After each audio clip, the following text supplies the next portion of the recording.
everybody. Welcome to another low-effort podcast. We have some bad news. Dan got into a horrible plague-related incident, and we had to replace them. We went to the store and bought a new one. Yep, but we have a brand new Dan with us. Yeah, we got him. Welcome. We got him shipped from Korea. It's pretty nice. Yeah. I don't know if I consider me new at this point. I think you guys got gypped. True. Shit. God damn it. We got a slightly used Dan. Tyler, you still got the warranty? You still got the receipt? Can we take it back? Let me see if I can find it here. Sorry, guys. There's no return policy on me, unfortunately. God damn it. Not again. I don't know why you guys keep buying from the same place if you know this is going to happen every time. Look, okay, sunk cost fallacy, Traub. If I just keep doing it again and again, one of these times they're not going to screw me out of my money. All right? Trey, do you know what the definition of insanity is? Insanity is how low these prices are going to be the next time I buy.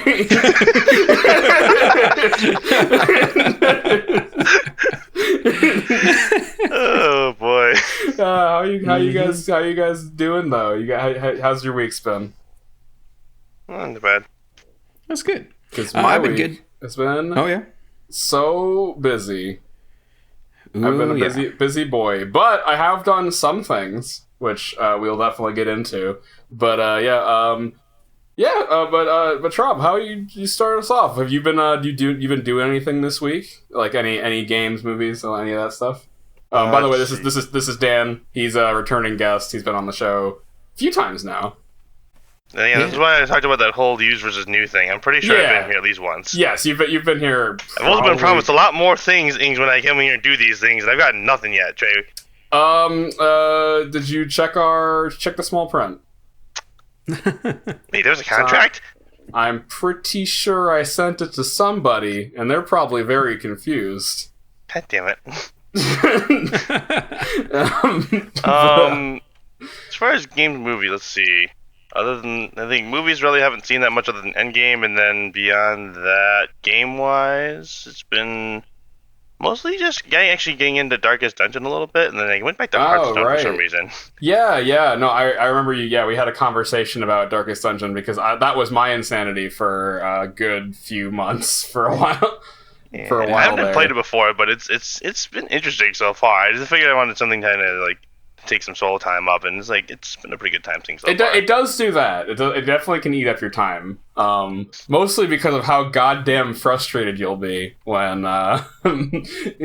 when you just slowly realize how fucked you are.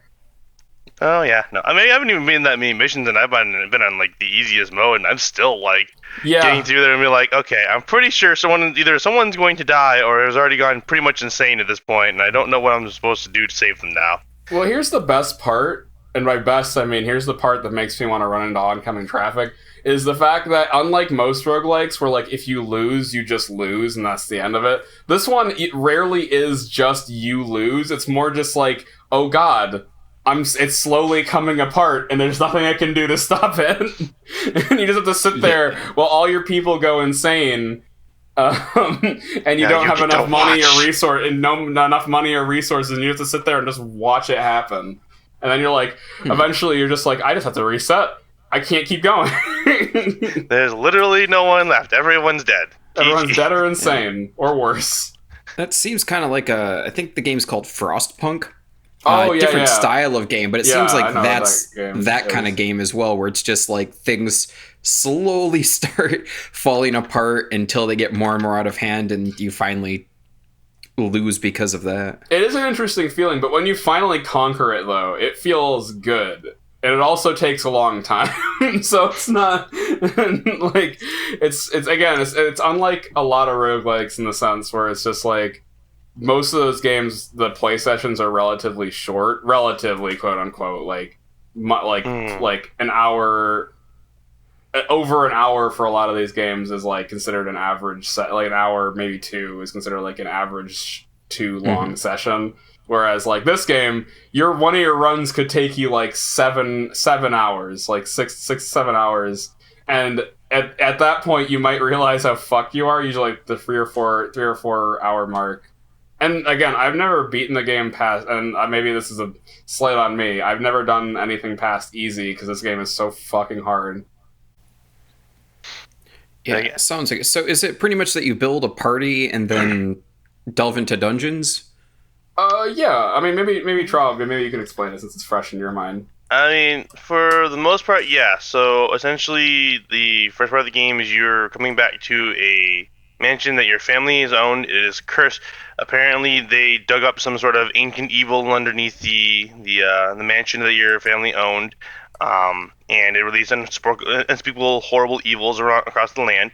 And you've come back to basically try to delve into this dungeon and try to find the source of this evil that they've unleashed and break your family's curse by sealing it back away. In the process of coming back, basically you hire a whole bunch of different types of mercenaries, which are your main characters in your party. There's a whole bunch of different people that do different things. Like some of them are in their tanks, some of them do damage. So you have a couple healers. Some of them has weird spells. Some of them have buffs. You collect the party. You gather up trinkets. It's to give your party like extra bonuses. Every time you go into the dungeon, you'll buy a whole bunch of items that you can use in the dungeon to feed your party and heal diseases, and you'll fight through it. You'll avoid traps. You'll find mysterious items. You'll fight enemies, and you'll try to complete certain things. Either it would be like clear the entire dungeon, or find go in and explore a certain amount of rooms or whatever.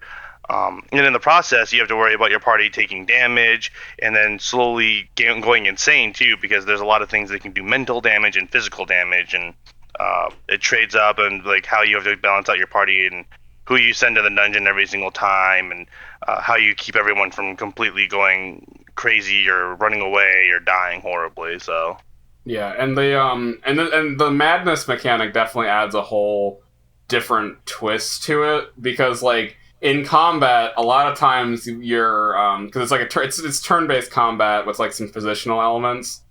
And a lot of times enemies, your priority enemy isn't the guy who does the most damage, it's the guy who does the most like mental damage a lot of the time. Oh yeah, so, no, that happens to me so much. Like, and it's usually annoying too, because they're usually sitting in the back doing something. Yeah, they're always really they're usually sitting in the back row, and like the instant you see like one of those like those madmen or like the sorceresses, you're just like, oh god, no. Yeah, no, I literally start just throwing things at them until I get rid of them. Like, they have to die now. I'm not going insane. Completely ignoring the berserker they have in front, and just going straight for the person who does relatively little damage. Like those goblet guys don't do a lot of damage, but that mental damage though. That mental damage though, and like I think that's what makes it very unique, is the fact that your priorities are so based off of your mental stress, because like dungeons can get pretty long in this game, and if somebody goes insane, that can ruin the entire run. Like, if somebody takes damage, you can always heal them. You could rest or something. But like, if you take mental damage, that persists after the run, and you have to like heal that. And the thing is too with mental damage, like it accumulates even just like from walking around the dungeon. So like, yeah, the biggest thing is that there's a light source basically, so you have to carry torches, and there's a meter at the top that shows you how much light you have, and if you go below a certain number, or just walking through the dungeon, your members will start slowly taking mental damage based on how dark it is. Some characters can avoid that, but not a lot of them. And then just walking through the dungeon, hitting certain encounters, fighting certain enemies, getting crit by an enemy, just like regular hit against you, like all of those things can draw in mental damage, not on top of like the abilities that actually do more mental damage. So do you have anything persistent like between runs of the dungeon and stuff, or the most persistent factors are your characters, assuming they don't die. Okay. They can gain mental damage and they can take gain mental damage and either gain negative traits or positive traits, whether they're usually like mental traits. Some of them will gain like resistance to certain fear types, or they'll take less resources when they need to heal or whatever. But some of them can be bad ones, like they'll start stealing all the items from all your party members whenever they find treasure, or they'll sit there and like start freaking out in the middle of combat and do mental damage to your entire team, and maybe they'll like shift themselves back to position and take up their entire turn. Yeah, and the real fucked part about it is that when your characters level up to get these traits, and when they level up, it's random whether it's a positive or negative. It doesn't matter how good or bad you do during the mission. It's just random, and it can be a real kick in the nuts when like somebody you're trying to work to do well like levels up and gets like 2 negative traits, and you're like, oh come on. Yeah. You can get rid of negative traits and you can lock in positive traits, but it costs money, and money's kind of on the low end in the game. Like, Yeah, because the thing is, you have to remember too is like every time you go back into the dungeon, you have to buy new supplies. So even if you lift the dungeon with like 10 extra food and 5 extra torches and whatever, that all goes away between dungeon runs. So it's why you want to buy like. If you're trying to be conservative about it, you have to try to figure out how many supplies you actually need going into that dungeon and try to buy the minimal amount you need to get through, so that way you're not wasting extra money. Because anything you have left over is basically as excess, and you're just wasting that time essentially for your adventures. And you have no idea how long the dungeon might be. So like, it's again like the game the game wants to stress you out about like little things like that. So once you're in a dungeon, are you sort of locked into it, or can you kind of escape at any time? But you lose anything that you would have.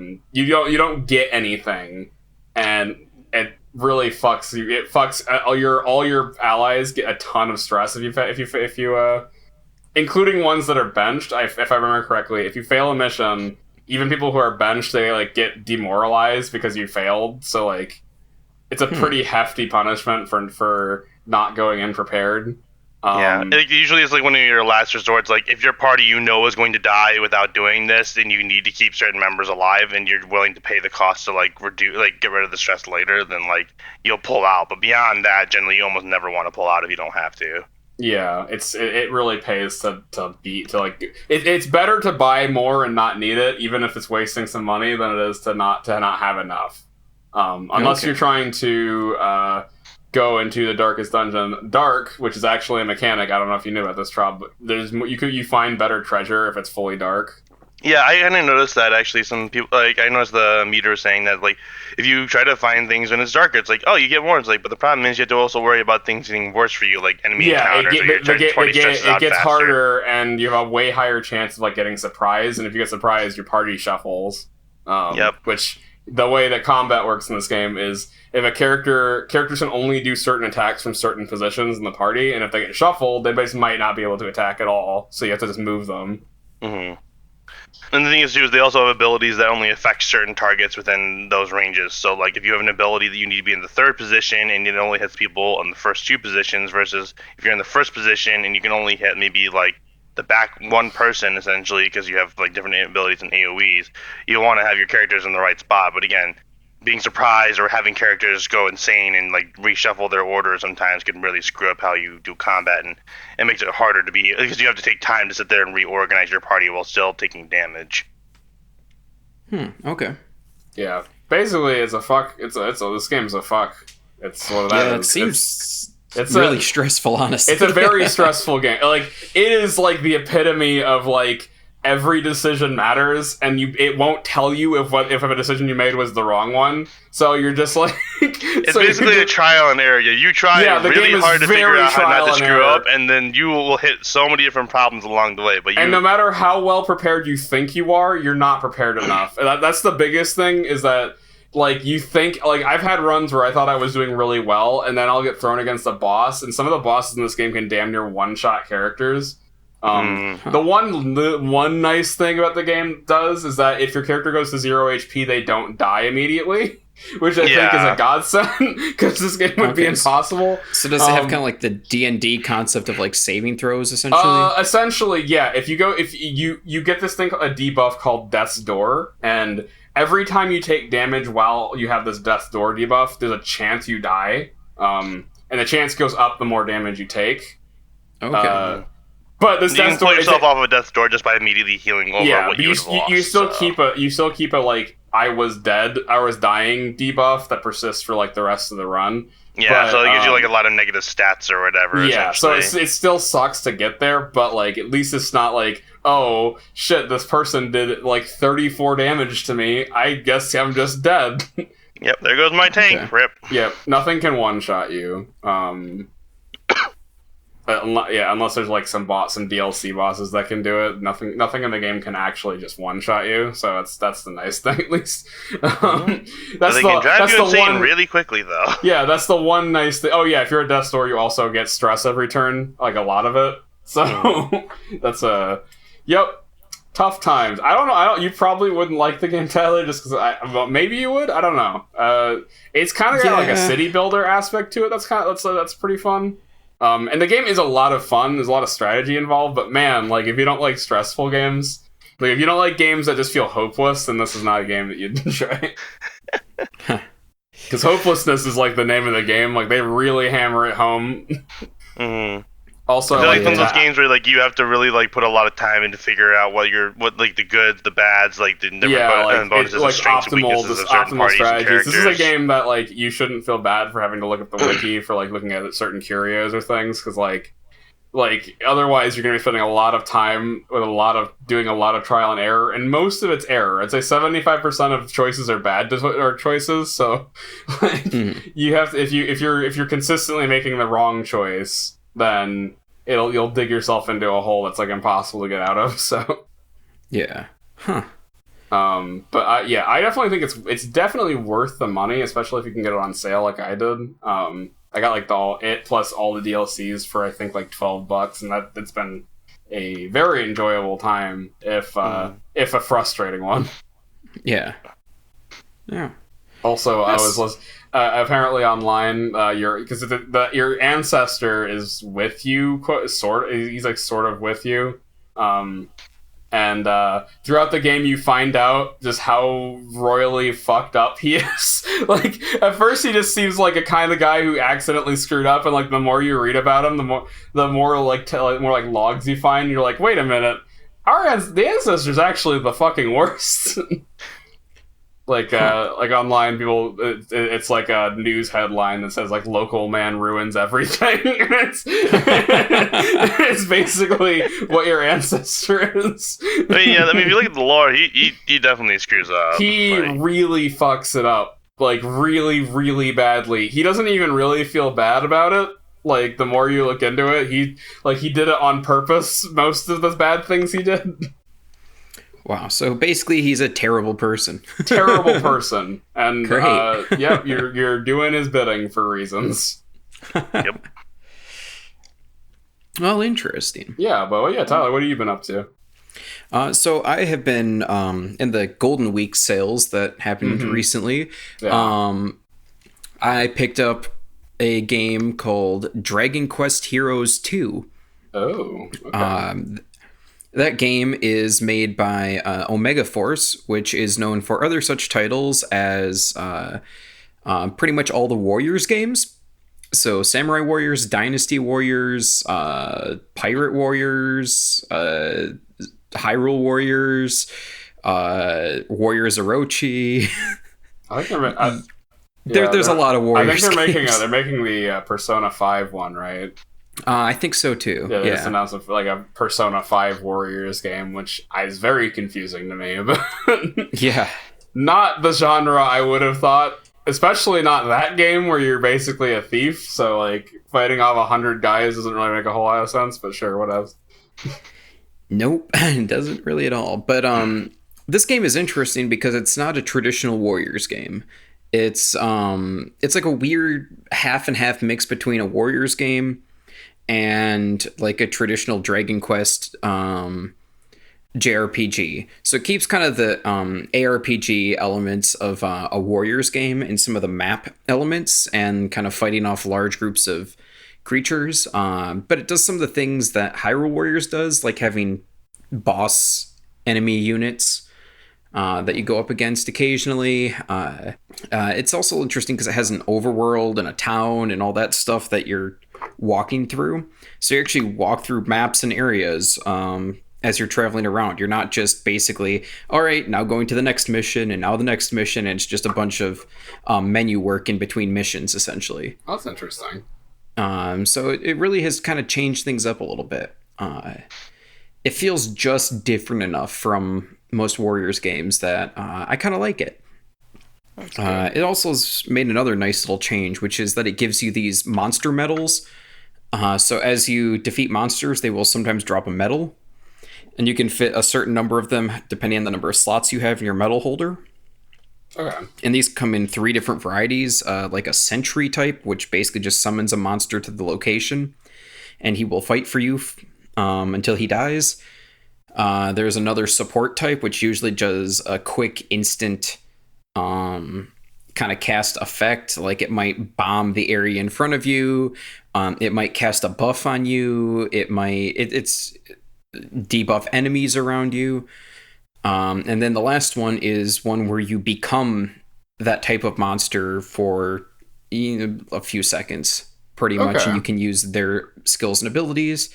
And that's nice because you don't take damage while you're in that form. I wonder if that's like I mean, obviously it's got to be a Dragon Quest thing, but like I just played a lot. I played a lot of 11, and there was nothing like that in that game. So I'm wondering what game they're pulling from with that. I really don't know for that one. Because I get like full disclosure, I'm not like a Dragon Quest fan. I've only played 11. I think like 11 is the first Dragon Quest game I've ever played. Well, I've been reading up a little bit on them. I've actually been considering like trying to find 7 somewhere and playing that. There's some really good ones I hear, like some classics. Yeah, I can't remember if it's like 7 or 8, but like one of those people consider pretty highly.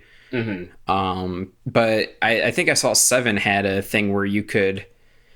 Well, I think some of the earlier ones had a mechanic where you could capture monsters and have them fight alongside you. Okay, I wonder if that So it might be similar to that. 7 had one where you could capture monsters and have them like live in a little like meadow area where you can expand it and spend resources to like Chow Garden.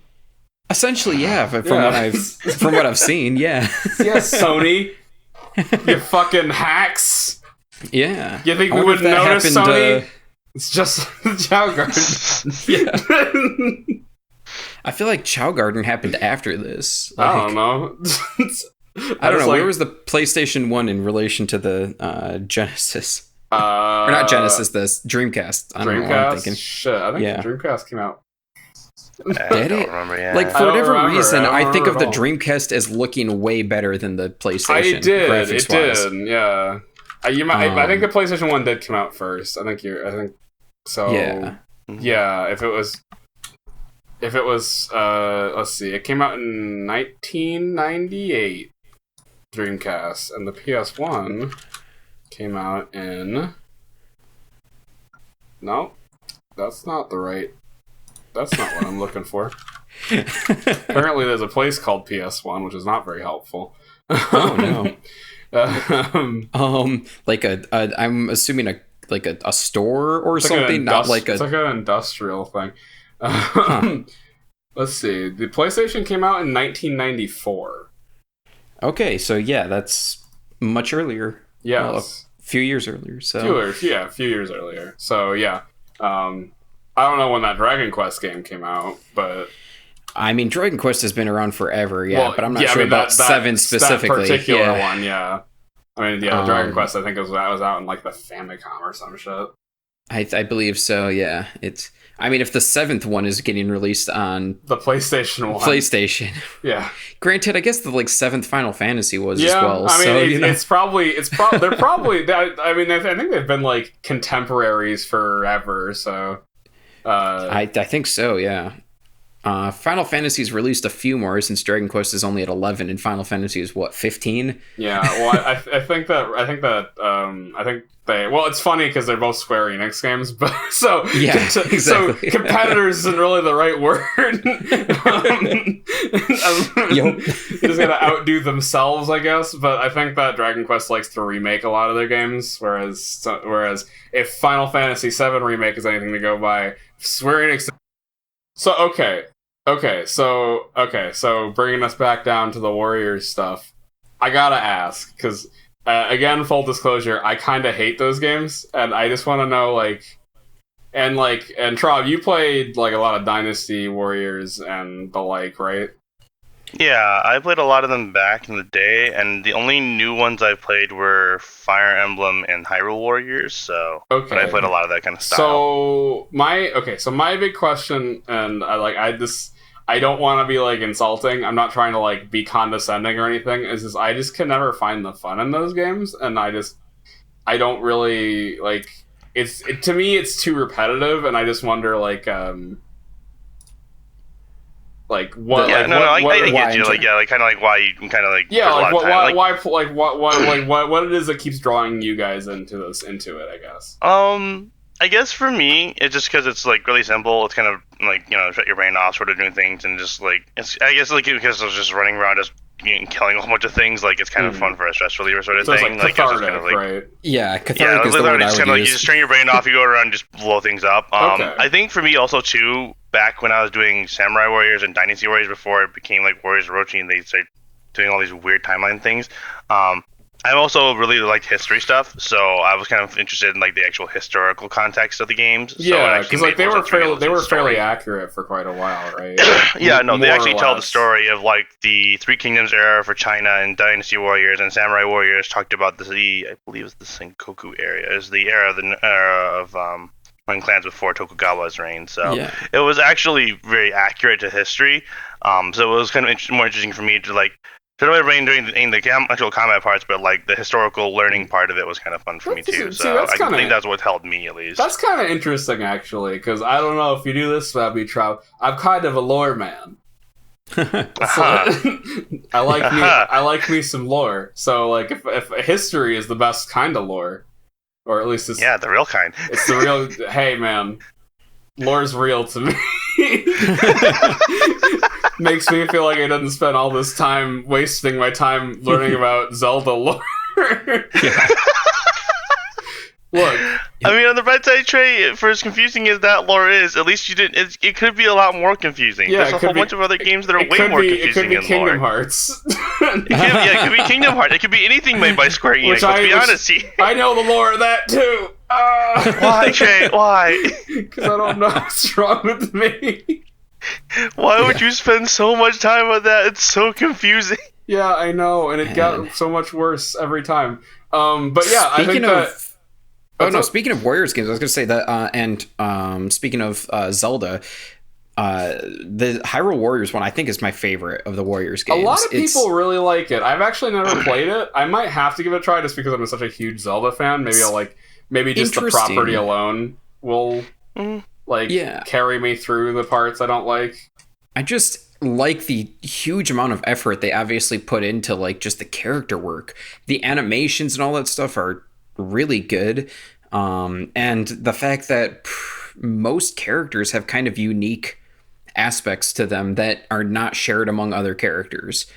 Okay, so I would say the big thing too for like, and this is for me for Hyrule Warriors and Fire Emblem Warriors, is the ability to cycle through characters who are in random parts of the battlefield rather than having to have one character that has to run across the entire battlefield every single time. You can swap characters on the fly, Yeah, Yep. You can usually have like up to 3 characters you control mainly throughout the actual mission, so you can actually swap between them in most missions, and then like that way if like one character's on one side of the mission and something happens somewhere way across the other, like sure, again, if you're not level the other character, it's gonna be a little bit weaker, but you can switch to that other character, go complete whatever objective you need to do, and then swap back. So you're not just like you don't have to sit there and be like, oh well, now you gotta spend the next like 5 minutes figuring out how I'm gonna run across the entire map before the objective loses me the mission, and I have to start all over again. Mm-hmm. Sort of thing. Yep. So that was definitely a nice improvement, I think, in my opinion, because especially without having to like add like additional amounts or whatever to like give you faster movement or whatever. That's for the combat. Okay. Yeah. Yeah, I mean, that sounds interesting. I mean, especially with like the Zelda property. I mean, I like Fire Emblem, but I definitely am more partial to Zelda. So like, Yeah. I've always if you're thought gonna about play it. one of them, play the Hyrule's one. Okay. Although I've heard similarly good things about the Pirate Warriors one, the One Piece. Oh yeah, Warriors One game. Piece. There's also a Berserk Warrior game. I don't even know if that's maybe the same Wait, people. really? Yeah, right. Yeah, right. I mean, I'm not entirely surprised. Like, See, to that be one fair, makes a a lot lot of of the games sense to are me, very 'cause- similar. It's just a reskin for most of them, and it Yeah. tells about rather like kind of like basically stories based on the companies that like they're designing games for. But then it's just reskinning their already existing sort of like setup. Yeah, and a lot of Yeah. Berserk, and especially consider, I think this goes through the story of like the golden, like the Golden Country stuff. So like it's like that was all just wars constantly. So like that actually makes a lot of sense. So I was like, that could be interesting. I could be Guts just swinging around a big old sword and cutting people in half. That could be fun. But that was near the beginning, right? Where they like really just don't explain any of the story, basically up to the point like where he. No, this is like that is the golden Golden Age is the is when his intro, like he's like from birth to like when all the Griffith like Red Moon stuff happens. That's I don't think I read through that stuff. Okay, yeah, because like in the comic they just drop and the other stuff they just drop you into it. Like, he just shows up and he just wants to kill Griffith real bad, and he's kind of a jerk. And then after a few arcs, like it goes back in time to basically when he was born, and like it's one of the best like fiction I've ever read. Like just outside of its medium, even I think it's some of the best like most well written like story like from beginning to end like ever of all time. So that's it'd be kind of interesting. It'd be kind of fun to play that out. Yeah. So, I guess my question now is, when are we getting that Final Fantasy Warriors game? Yeah, come on, Squeenix. What the hell, Squeenix? I want to drive a motorcycle with my anime boy into a crowd. I mean, at that point, you might as well be playing Kingdom Hearts, like that one mission where it's just literally endless waves of units, basically. Because it's literally the same idea, essentially, except without the objectives. Keep killing Heartless. Yeah, pretty much. Hey, let's be honest here, that's literally what it is. I just want to see how overcomplicated they can make that. I think because Final Fantasy is when Squeenix likes to like just completely just mess it up. They just like get in there, just get dirty. Just you know what? Turn-based battles are pretty good. Let's mess that up. Yep. Now, Trey, if they're gonna do one of those, which one of the Final Fantasies would you have them do? All of them. Yeah, all of them. Just pick every character. That's always what the Warriors games are. Is they like pull across the entire universe, like Hyrule Warriors, Dragon Age. They could just put it in. They could just put it in the Dissidia universe. They already did a crossover once, so they already have like a framework. I just want all of the characters from Final Fantasy 15 to be one. And like the standard is that you're all in the car. The Regalia, you're just running over people in the Regalia. That'd be so good. And then like occasionally for super moves, they'll get out of the car, do some move, and then just get back in the car. No, I think the super move should be they go to the Hammerhead, and then Cindy like fills up their car with gas sexily, and that's just the super move. Yes. And that's just it. Because that's all. That's half the fucking game, I swear. and then taking off and trying to find a spot to land. Yeah, and trying to find a spot to land, and then you fucking there you go. Just your Muso is literally just to crash the car. Yeah, you crash the car and then mission fail, and then you switch to a different character. You have a move called New Recipe. Where you pull out your Coleman grill and then Ignis cooks you a delicious dinner meal. Oh my goodness. And then Noctis wears his cup noodle hat. I had forgotten about how much real world shit there was in that game. Yeah, it's so fucking weird. It's so fucking weird how much real world stuff is in 15. I watched a video, like a little like a 20-minute documentary about how not documentary, it's more like a critique, I should say, about how weird it is that they live in a world with monsters, but they have fucking like Hyundai cars. Like, yeah. Like how fucking weird it is that they're just running around with like, oh man, let's go camping right next to the fucking Murdersaures Rex, the destroyer of worlds. I mean, I just wanted to imagine what it'd be like for some of those people that are like, you know, the road workers that literally had to go out there in the middle of the wilderness with all these monsters, like saying they're paving these freaking roads that are probably going to get destroyed anyway. Ever on the road. Nobody ever cares. Like people drive around, but like nobody like ever, like they're like, man, we shouldn't drive at night because demons come out at night. And we're just like, so wait, that just happens and nobody, like, there's no walls anywhere or anything? We're just kind of there's that one giant wall that they have, and that's about it. Yeah, there's like a divider wall between, like, some portion of the country, between Insomnia and the rest of the world. And then everybody else just kind of lives, like, there's shacks out there. Like, who the fuck would want to live in a shack? In a world where, like, horrible monsters are all over the place. Well, you know, Trey, considering the fact that most of those shacks you go out and look into, basically, they're completely empty, probably not a whole lot of people, honestly. And they're also usually overrun by monsters, so it's like... Yeah, so generally not a lot of people. Who's building these? this? Why are we doing this? Were these monsters like here the whole time, or did people just like build these? The monsters kind of just sort of moved in. The And they just like, well, built I guess we're done. it's just very. It's like this sort of like ludonarrative dissonance for like supposedly these monsters are super dangerous, but like you have towns with no walls and everyone's running around with like no clothes on, like that fucking resort that you go to. Oh yeah, that's right. Like, I don't know if you know this, but there's like some level 15 crabs that'll fuck your shit up if you go, like walk 20 feet away from the from the resort. Just imagine what has to be in the water.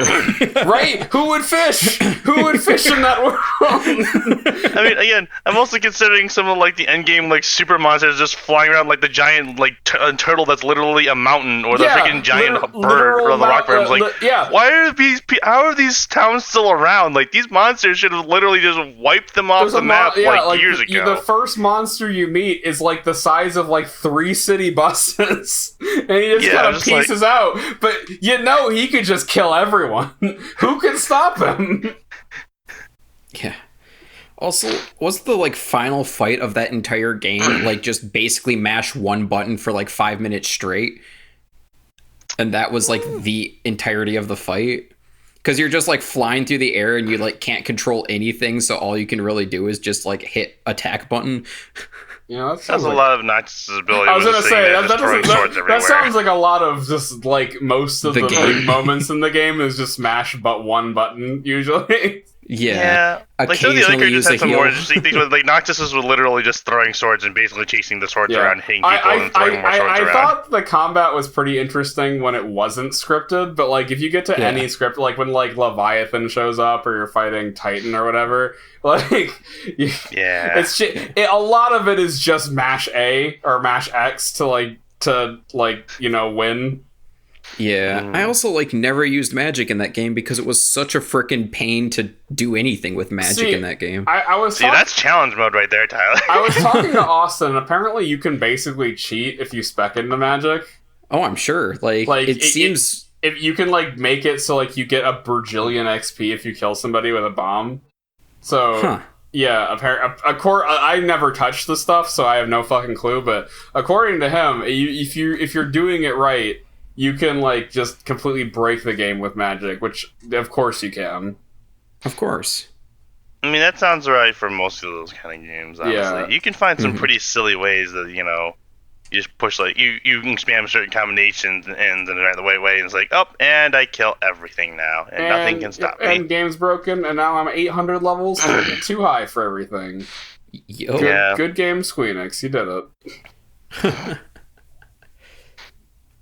I enjoyed 15. Yeah. I did enjoy 15. I just, but yeah, no, I think that would be a good character. To go back to our original point, that'd be a fun character for our Dead Warriors game.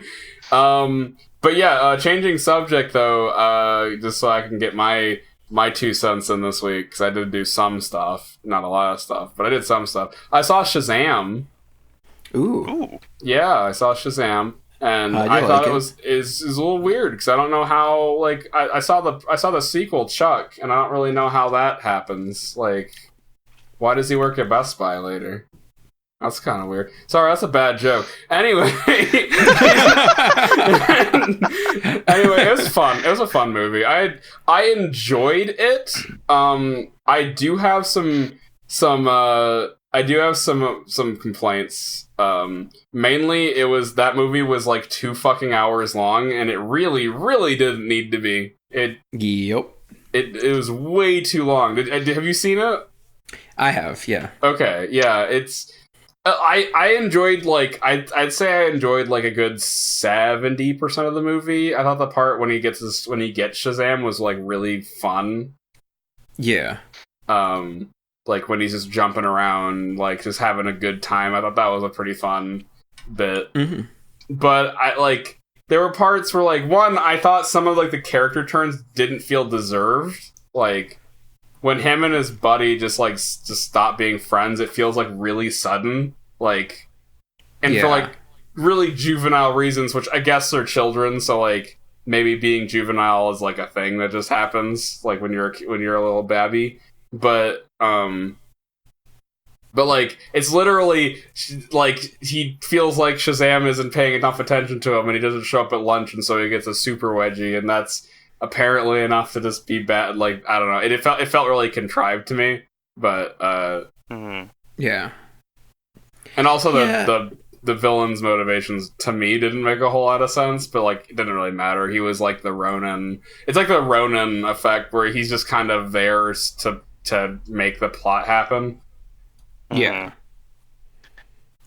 I guess there's probably things too as being is like, oh, this is DC's kind of first real big, like, more humorous sort of movie compared to something their darker sort of styles that they usually write up for. This is definitely like the really big heel turn where they're like, oh shit, we keep making these grimdark movies and people are getting really sick of it. Let's just see how goofy we can get. And in that account, I think it does work.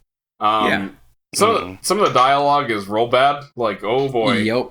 Oh, hachi machi. Don't.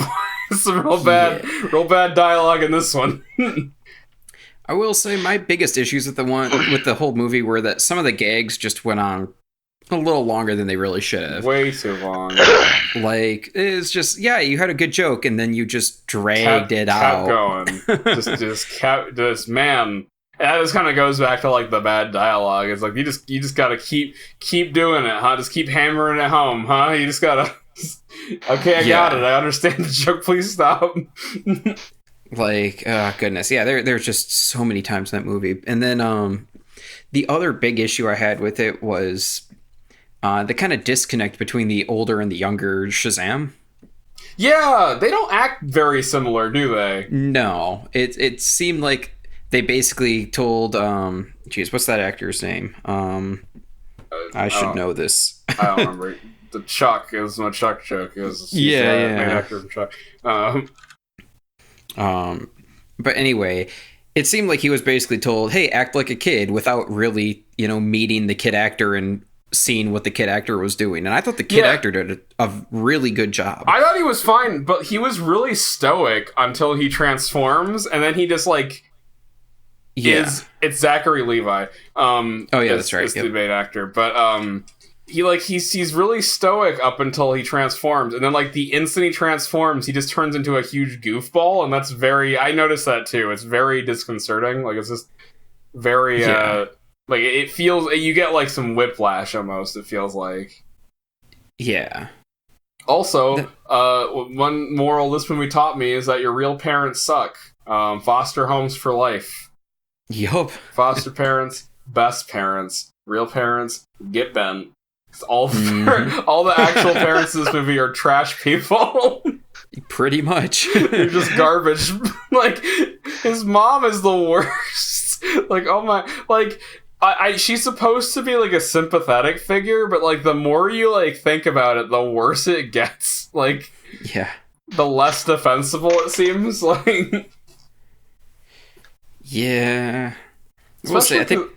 no, go for it. I was going to say, especially because foster care exists, it just seems really shitty to, like, just completely, like, just be out of his life like that. Like, just wash her... she just basically washes her hands of him, and it's just like, man, you're the worst. And then, like, the dad of the villain is also just the actual worst. Like, he's, like, nonsensically bad at being a dad. Yeah. Yeah, anyway, it's nuts. I was just gonna say that I think the best character in the entire movie is that the little girl. She's adorable. Oh, so good. She's adorable. I won't get into spoilers because the movie's still in theaters, but there's a part later where some stuff happens at the climax, and I thought she was pretty funny. That was wonderful. Yeah, that was pretty funny. And actually, I thought the other I guess I don't want to spoil anything because of the end of the movie, but there's definitely something that happens that I didn't see coming, so I don't want to say anything for anybody who's, like, on the fence. I was kind of looking it up. It seems like that kind of breaks canon a little bit. Okay, so I was talking to my dad, and apparently in the TV show it happens, like the 80s TV show. Apparently that, like, the 80s cartoon. Apparently that happens there. So. I guess in some continuities it does happen, and some it doesn't. Because, like, I remember from Justice League when Shazam was around, that didn't happen. So I was very confused about that. Yeah. It Yeah. must have Anyway, it's split at some point. probably my like top 3 of the DC movies so far. It's a low bar. It's a low bar. Yep, it is. It's a pretty low bar. I mean, Wonder Woman's on top still. I still haven't seen Wonder Woman. I need to really? I need to do that. Yeah. It is, I mean, in my opinion, at least, the best of the DC movies that's so what far. most people say. I need to just see it at some point. I just don't like Wonder Woman very much. I've never liked Wonder Woman that much.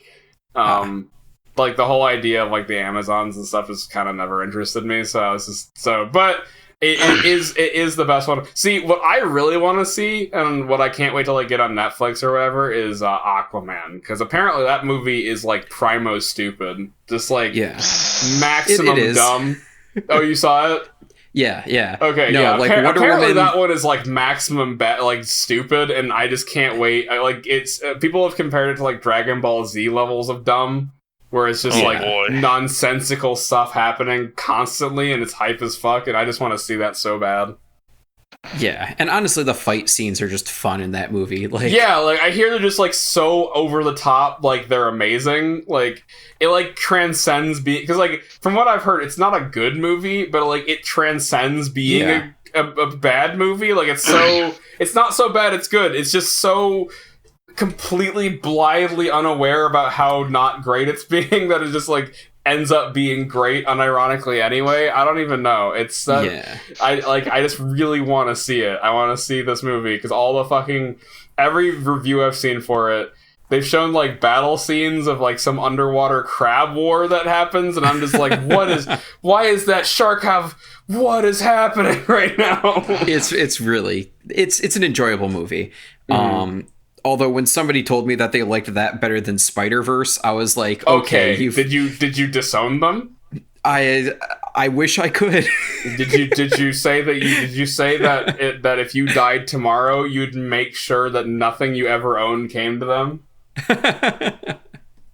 Well, apparently we're not playing around here no more now. No, you're not allowed to think anything's better than Spider-Verse. I know. Like Spider-Verse was by far my favorite movie of the last decade. Yeah, I resaw that movie again, and that movie is just it's a fucking masterpiece, man. That movie is really so good. Like it's not even good for like a superhero movie. That's just a good movie. Yeah. Like, no, for sure. Better than good. Have you seen Spider-Verse, Traub? Yeah, I actually just recently rented it off of YouTube, so I didn't get a chance to see it in theaters. That's how I resaw it. Yeah, I don't know. That movie just, I mean, as an artist, especially, like, that movie, like, made me want to learn 3D because of how, like, cool it looks. Yeah. Like, and also I like Miles a lot as a character. He's very sympathetic. And I thought the plot somehow the plot made sense and wasn't a mess, even though there's so many characters, which I thought was what? I didn't think that was a thing. No, they did a great job of having that huge cast of Spidersmen in there. Yes, the spider peeps, spider people, spider squad. Nicolas Cage as himself. Yes. Oh goodness. And also John Mulaney as himself. Yeah. Just having those guys in that movie just made it so much better. Yeah, right. Like that's the great part is like they like because you think they would just be like gimmicky characters, and they are, but like they're gimmicky characters that like work with the plot so well that you're just like, oh man. It's just great, and like all the imagery is just super good. I won't like harp on about it because I think I've talked about it before on the podcast. But man, that movie's something special to me. Yeah. Oh, beautiful movie. Anyway, if you haven't seen it, go right now, watch it. Get it on YouTube. You can get it for pretty cheap. So it's like $3 or $4, I think. It's like $3 or $4. It's definitely worth your time. It's well worth it. Some. Well, I had other things to talk about, like the fact that I am stuck in a fairy tale rabbit hole that I cannot escape from. I still don't understand why you're doing that to yourself, honestly. I don't know, Dan. I don't know. I wish I could tell you. I wish I could tell you why my mind does these things. I just can't stop sometimes. I just, like, I get, like, something stuck in my head. You know how this gets, though, Trey? I know. You know, I know what happens, and I know I'm gonna get just as frustrated this time. But like the 18th time they win with the power of friendship, I'm gonna get so pissed, and I'm gonna be like, okay, shit, why did I waste my time? This is like 700 chapters. What am I doing with my life? But I can't help myself, man. Like, there's some good parts, and I just have to relish the good parts. And ignore all the bad parts, which there are many. Yep. But yeah, we are getting close to our stopping point. So any final thoughts, anybody? Anything crazy happen? Anything crazy? No, I don't believe so. All right. All right. So I guess as always, get out of my house, both of you. Yeah. I don't want to see a you here dumpster. again. See a dumpster, goblins. I'm putting you back in the packaging, Dan. You're going back. I'm sending you back. I'm getting the old one. We have a no return policy, Trey. We talked about this. Yeah, sorry. I'm sending you back to the goddamn dumpster. Wow, I'm throwing you out. I'm gonna go to the closet and dust off our old Dan and bring him back. Wait, when did you put him in the... Wait, what? Well, I thought I was... Has he been in there the whole time? I thought I was upgrading, alright? You know what? I thought I was upgrading, and look what happens. Are you at least feeding him and giving him water? Or you just put him back in there, you just left him there? He's fine. he'll be okay. Did you say something about diseases or something like that? You put him in a closet? Look, alright, he's very sick. It's the closet was the number one option I had for to order fixing a this. new one. I had to order express shipping. But you know what? It's not worth it. They always say don't try new things. That's what they say. Mm-hmm. So I'm gonna break him out in all of his horrible plague-ridden glory, and you know what? That's what's gonna happen. Anyway, get out of my house. Fine, I'll take my money and leave. By my mind, I mean yours. Oh, fuck it. God damn it.